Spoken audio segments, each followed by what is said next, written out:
Good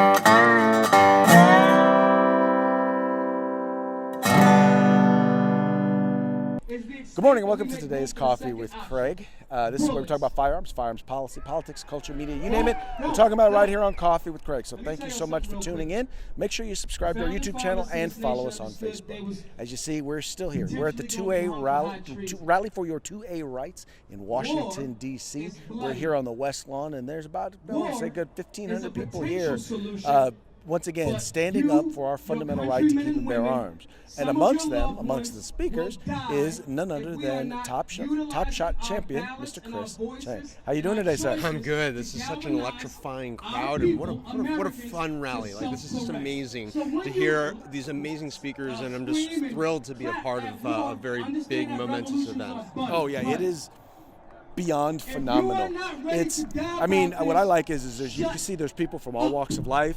There's people in, there's a socialist right next to a guy in a MAGA hat. Yeah.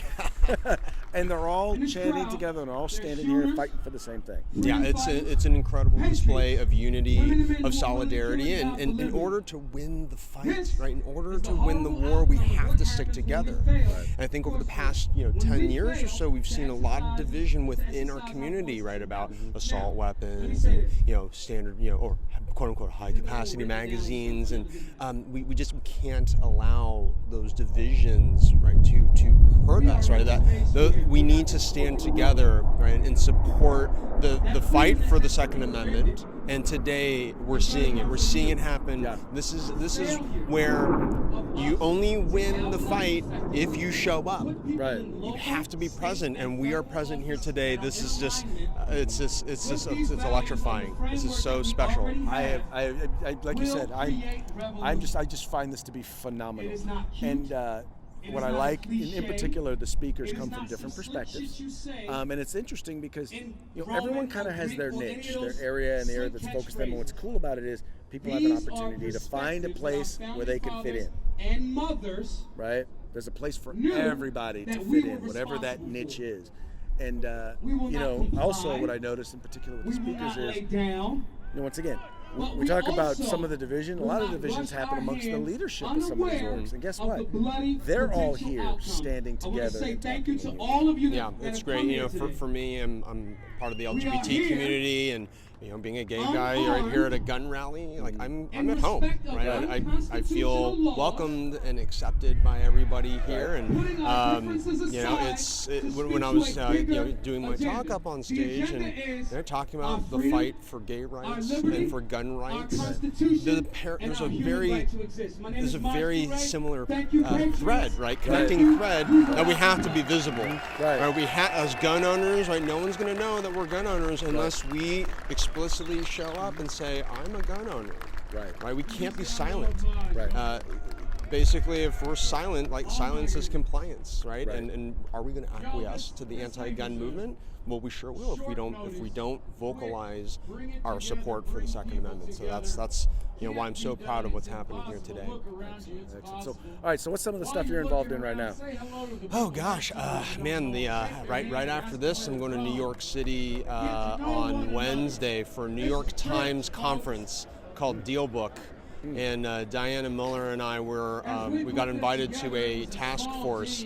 So Deal Book at a high level, it's a corporate conference, right? Where corporate CEOs from all across the world, like Bill Clinton, Bill Gates, the CEO of Uber, and lots of other politicians participate in the Deal Book conference.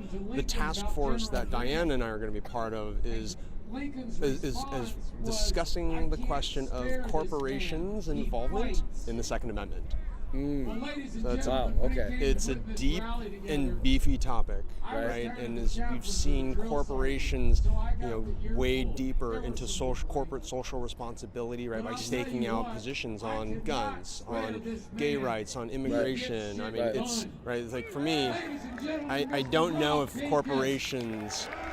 I don't think it's in their best interest, right? They have fiduciary obligations to stakeholders, right? To shareholders, right? To make money, right? To generate wealth. To be profitable, right? To be profitable, and For a company like Google, for example, right, who owns YouTube, right, they become a very anti-gun platform, and that's not helping generate profits, right? So many gun owners, right, we're looking elsewhere, right? Where else, like, can we freely advocate for our gun rights? And so yeah, this DealBook conference on Wednesday, I'm very excited. I have a lot of homework and preparation to do.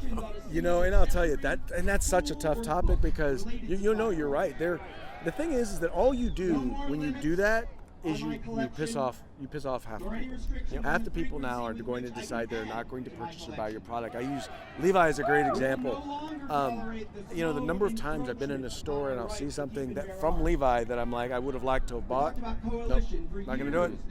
I just absolutely positively refuse to give them any of my money. Some companies, it's hard to boycott. Some it's easy, but even if you reduce, if you said, I'm going to spend 10% less, I'm going to find other places where I can buy certain stuff with certain companies, that has an impact on that company. And that company, it then has an effect on the shareholders. So it's this question, right? If I am a corporate CEO, right, to what extent, right? Which issues does a company jump into? Right. And you got to pick and choose, right? Because you've only got so many. You have a finite amount of resources, right? People's time and social responsibility, advocacy is expensive. Right? There's multi-million-dollar marketing campaigns, right, in support or against whatever the topic is. Like you said, right, like anytime a company stakes out a position, they're more than likely going to piss off the other half. Right. And to be frank, like I don't want my chicken sandwich to have a policy position. No, I don't. I don't. On whatever thing, right? Or I don't want my Bic pen to, right, like have a position on guns or whatever. I want to just not have to worry about right, whether the company that I'm trying to buy products from is for or against the things that I care about. Well, you know what? Afterwards, we're gonna have to have you on, because I would love to hear how that task force Absolutely. went. Yeah, definitely. That'll be a lot of fun. Yeah, that's gonna be a lot of fun. Give you the inside baseball after the conference is over. How can folks follow you? So if you're on Instagram, Twitter, Facebook, I'm at Top Shot Chris, and then website topshotchris.com. If anyone's interested in buying my book, Shoot to Win, it's a book for the new shooter, and that's available on Amazon, iTunes, anywhere books are sold. Excellent. Chris, thank you so much for coming on the program. Thank you for your speech today. It was phenomenal. Thank you so much. All right, folks. Well, hey, that's going to be it for today's Coffee with Craig. We appreciate you guys tuning in. We appreciate you guys liking and sharing and telling your friends about the Firearms Policy Coalition. We are the home in the fight for civil rights. Got to use them, or you're going to lose them. You guys take care. See ya. If you like our videos, follow, subscribe, like, and share.